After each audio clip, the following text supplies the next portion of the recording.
Since you directed both Pawan Kalyan garu and Prabhas garu, Right. can you tell one quality which is common in both of them? Both of them are very very very very genuine people అనిపించింది.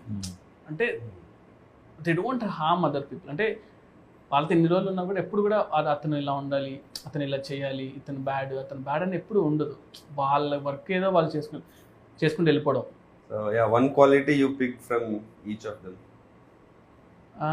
అంటే ప్రభాస్ దగ్గర ఏంటంటే మనం ఎంత ఏం చేసినా కూడా first మనం వీఆర్ లైక్ హ్యూమన్ బీయింగ్స్. అంటే రెస్పెక్ట్ ఉంటుంది చూసారా, చిన్న ఆవిడ ఇచ్చినా కూడా రెస్పెక్ట్ ఇస్తారు అనమాట.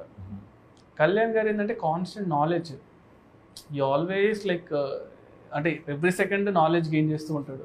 Oh, nice. మనం Always craves for knowledge. కంటిన్యూస్గా బుక్స్ చదువుతూ ఉంటాడు, ఏదో కొత్త విషయం అంటే తెలుసుకుంటూ ఉంటాడు. Yeah. ఇఫ్ లైక్ సంథింగ్ కదా అసలు ఇంత Yeah, that's why he brings all those into his movies also. Correct. You know, మనం చిన్నప్పటి నుంచి అవును, ఖుషి అట్లాగే అరే ఏంట్రా ఇవన్నీ హిందీ సాంగ్